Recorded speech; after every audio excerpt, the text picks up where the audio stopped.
जादुई मुर्गी। एक बार की बात है, एक छोटी बच्ची थी हेदर, जो अपने माता पिता के साथ रहती थी।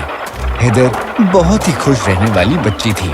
उसके पिता लकड़हारे थे, इसीलिए ज्यादा नहीं कमा पाते थे, पर घर का गुजारा करने लायक पैसे इकट्ठे हो जाते थे। हेदर को अपने पिता की मदद करना बहुत अच्छा लगता था। कभी कभी हेदर को लकड़हारा तलवारबाजी भी सिखाता। वार करो, थोड़ा सा और जोर लगाओ हेदर।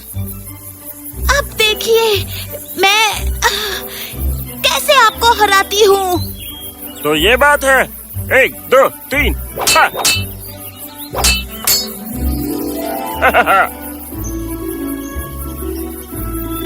अभी मैंने अपनी पूरी ताकत दिखाई ही कहाँ है। हाँ सही कहा। इसी जंगल में 2 परियां भी रहती थीं, फीबी और इलेन। दोनों बहनों में से छोटी थी फीबी, जो बहुत शरारती थी और अपनी बहन को बहुत परेशान करती थी।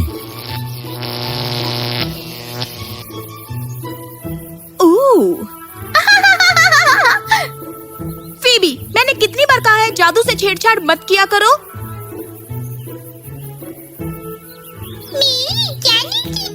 मत करो। अरे गुस्सा मत करो। पता है तुम्हें ये कितना अहम है। ठीक है, लगता है तुम ऐसे नहीं मानोगी। रुको जरा। हाँ। ये क्या? नहीं, मुझे परी बनाओ। नहीं, मेरा काम खत्म होने दो। और हाँ, मैंने तुम्हारी आधी जादुई शक्तियाँ भी छीन ली हैं। फीबी ने इलेन के साथ झगड़ा किया, पर कोई फायदा नहीं हुआ और वो बड़बड़ करती हुई वहाँ से चली गई।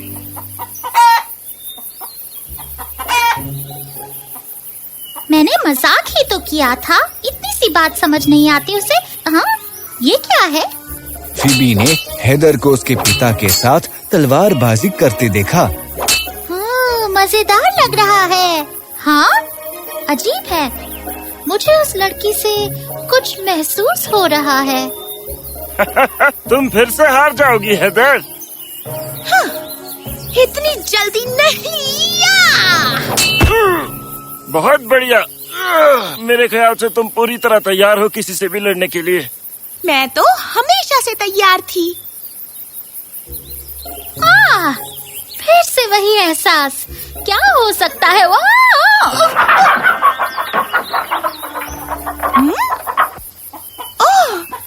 मुर्गी। हेदर फीबी के पास गई, जो पहले कभी इंसानों के इतना करीब नहीं आई थी।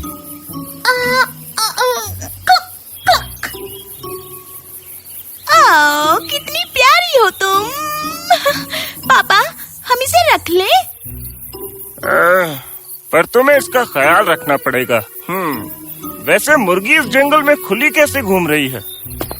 हेदर ने कुछ नहीं सुना, वो उसे अपने साथ ले आई और फीबी को भी मजा आ रहा था कि हेदर ने उसे इतने प्यार से गोद में लिया हुआ है।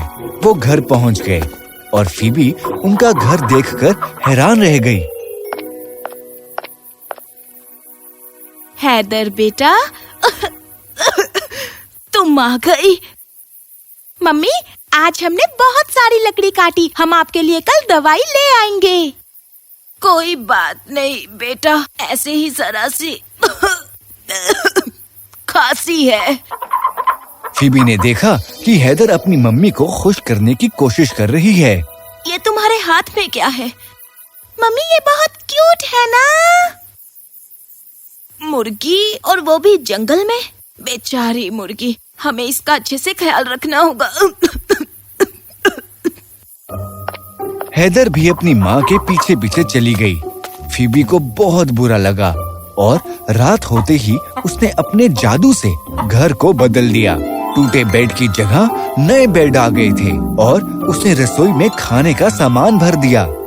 शुक्र है इलेन ने कुछ जादू तो मेरे अंदर छोड़ा। वो वहाँ से निकलकर अपने घर चली गई। फीबी, तुम कहाँ चली गई थी मेरी बहन? फीबी ने अपनी बहन को पूरी बात बताई और इलेन को सुनकर यकीन ही नहीं हुआ। वो सच में बहुत अच्छे इंसान लग रहे थे। फीबी, तुम्हें नहीं जाना चाहिए था। वो इंसान है और अगर उन्हें पता चल गया कि तुम परी हो तो वो तुम्हारा फायदा उठाएंगे। फीबी को हेदर अच्छी लगने लगी थी। उसने इतनी जिद की कि एलेन उसके आगे हार गई। मैं उनके सामने मुर्गी बनकर रहूंगी, परी बनकर नहीं। ठीक है, पर संभल कर रहना। और फीबी ने खुशी खुशी हेदर के साथ रहना शुरू कर दिया। बीच बीच में वो एलेन से भी मिलने जाती। एक दिन हेदर के पिता लकड़ी बेचने के लिए जा रहे थे। तभी पापा, मुझे भी ले चलिए ना। मुझे माफ करना हेदर, पर मैं तुम्हें अपने साथ नहीं ले जा सकता। पर क्यों?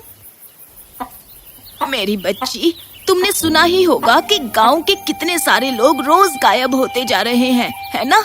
और किसी को नहीं पता कि वो कहाँ चले गए।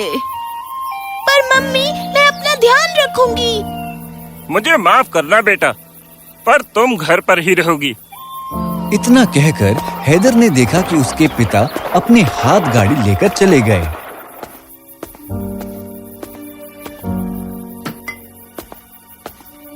अगले दिन हेदर की माँ ज्यादा बीमार हो गई और उसके पिता उनका ख्याल रख रहे थे।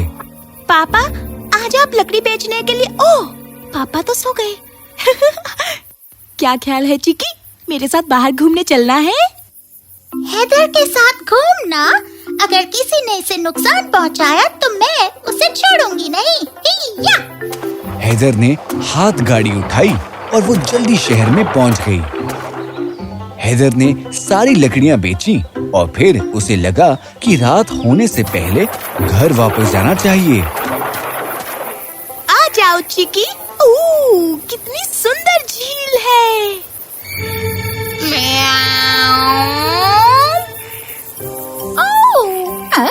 तुम्हें लगता है मैं तुमसे डर जाऊंगी?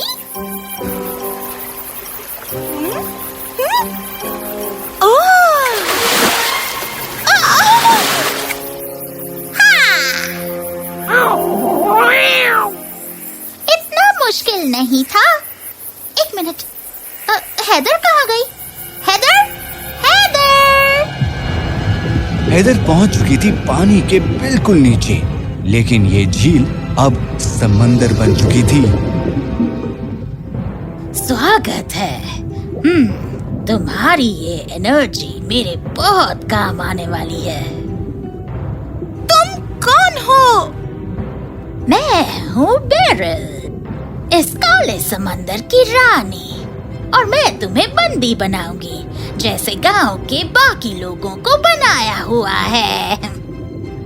क्या? और तभी उसने हेदर को समंदर में रहने वाली मछली बना दिया। उसे वो अब बहुत बड़ी जेल में ले गई, जहां और भी लोग थे जो मछली बन चुके थे। मुझे जाने दो।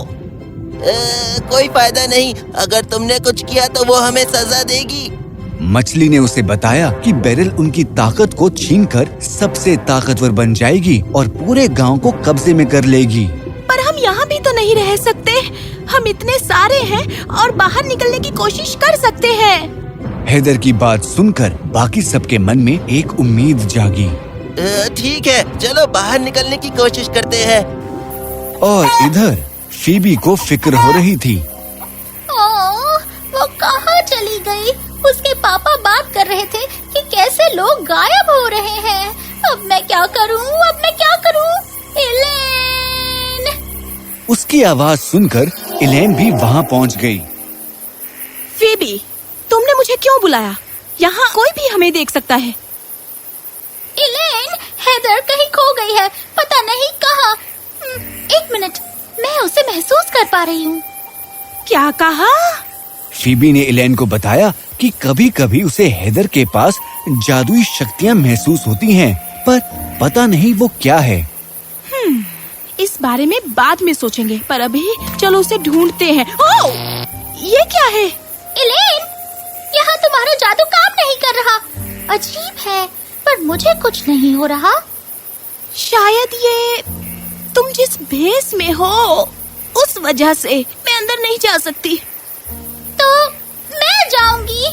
वो मेरी दोस्त है और मैं उसे बचा कर लाऊंगी। एलेन फीबी को रोक नहीं पाई, इसीलिए उसने उसे सबसे ताकतवर मछली बना दिया। वाह, तुम तो कमाल हो एलेन। मेरा जादू काम नहीं कर रहा है, शायद ये कर जाए। मैं तुमसे बात करती रहूंगी जब तुम नीचे रहोगी। अब जाओ।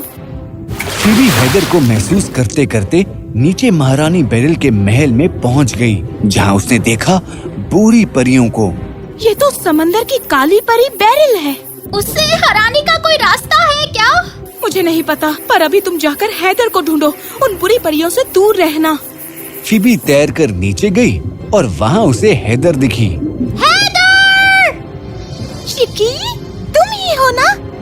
तुम बोल सकती हो? ये सब मैं बाद में बताऊंगी। अभी चलो यहाँ से। इसमें दरारें क्यों हैं? हैदर ने उसे बताया कि वो सब इसे तोड़ने की कोशिश कर रहे थे, पर तोड़ नहीं पाए। रुको जरा, सब पीछे हट जाओ। फीबी के जादू से सब लोग आजाद हो गए और वो वहां से चले गए। और तभी बेरिल को महसूस हुआ कि उसकी ताकत कम हो रही है। कुछ तो गड़बड़ है। हमें जल्दी बाहर निकलना होगा। रुको, ये तलवार किस लिए? क्या पता जरूरत पड़े। तभी बेरिल और उसके पहरेदार वहां पहुंच गए और उन्होंने फीबी और हैदर को वहां से जाते हुए देखा।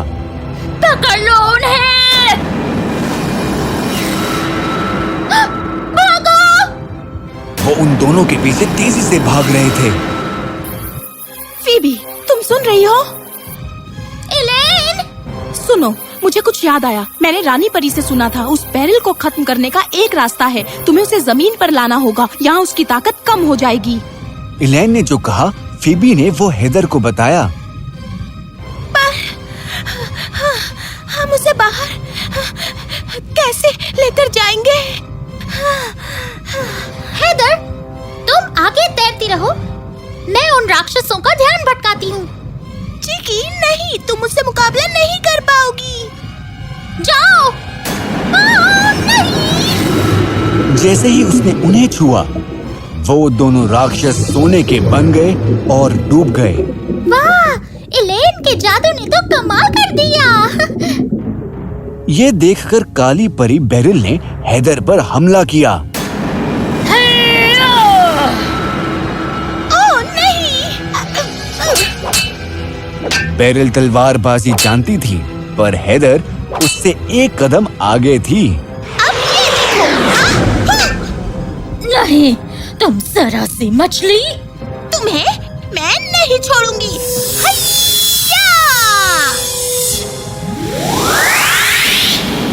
उसने पूरी ताकत से काली परी को उठाकर पानी के बाहर फेंक दिया।